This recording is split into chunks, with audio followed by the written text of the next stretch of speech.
चौथी चीज़ बदन के अज़ा यानी मसलन हाथ का नाजायज़ चीज़ से पकड़ने से, पाँव का नाजायज़ चीज़ की तरफ चलने से रुकना और इसी तरह और भी बाकी अज़ाए बदन का, इसी तरह पेट का इफ्तार के वक्त मुश्तबह चीज़ से महफूज रखना। जो शख्स रोज़ा रख कर हराम माल से इफ्तार करता है, उसका हाल उस शख्स का सा है कि किसी अज्र के लिए दवा करता है मगर उसमें थोड़ी सी मिकदार मिला देता है और उस मर्ज़ के लिए तो वह दवा मुफीद हो जाएगी मगर यह जहर साथ ही हलाक भी कर देगा। पांचवी चीज़ इफ्तार के वक्त हलाल माल से भी ज़्यादा न खाना कि बहुत ज़्यादा पेट भर जाए, इसलिए कि रोज़े की गरज इससे फौत हो जाती है मगर मकसद रोज़े से लज़्ज़त की ख्वाहिश और हैवानी कामों की ख्वाहिश का कम करना है, क़ुव्वत नूरानिया और मलकिया का बढ़ाना है। 11 महीने तक बहुत कुछ खाया है मगर एक महीना इसमें कुछ कमी हो जाएगी तो क्या जान निकल जाएगी।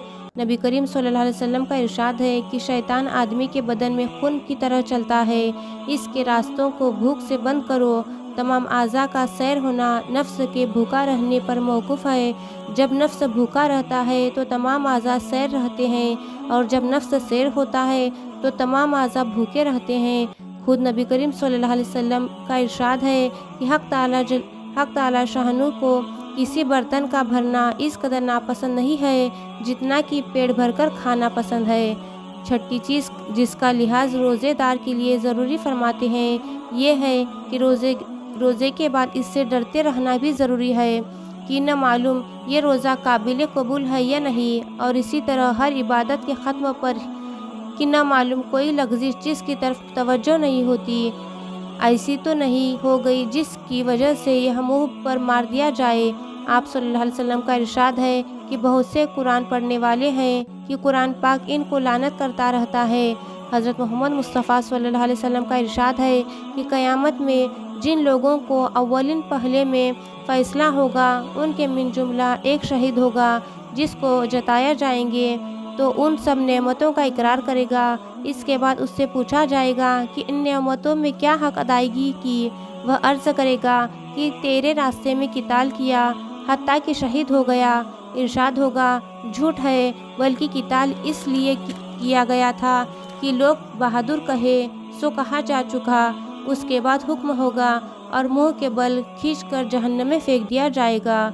ऐसे ही एक आलिम को बुलाया जाएगा, उसको भी इसी तरह अल्लाह के इनामात जतला कर पूछा जाएगा कि उन इनामात के बदले में क्या कारगुजारी की। वह अर्ज़ करेगा कि इल्म सीखा और दूसरों को सिखाया और तेरी रज़ा के खातिर तिलावत की। इरशाद होगा कि झूठ है, वह इसलिए किया गया था कि लोग अल्लामा कहे, सो कहा जा चुका। उसको भी हुक्म होगा और मुँह के बल खींचकर जहन्नम में फेंक दिया जाएगा। इसी तरह एक दौलतमंद को बुलाया जाएगा, उससे इनामत इलाही शुमार कराने और इकरार लेने के बाद पूछा जाएगा कि अल्लाह की इन नेमतों में क्या अमल किया। वो कहेगा कि कोई खैर का रास्ता ऐसा नहीं छोड़ा जिनमें मैंने कुछ खर्च न किया हो। इरशाद होगा कि ये झूठ है, इसलिए किया गया था कि लोग सही कहे, तो सो कहा जा चुका। उसको भी हुक्म होगा और मुँह के बल खींचकर जहन्नम में फेंक दिया जाएगा।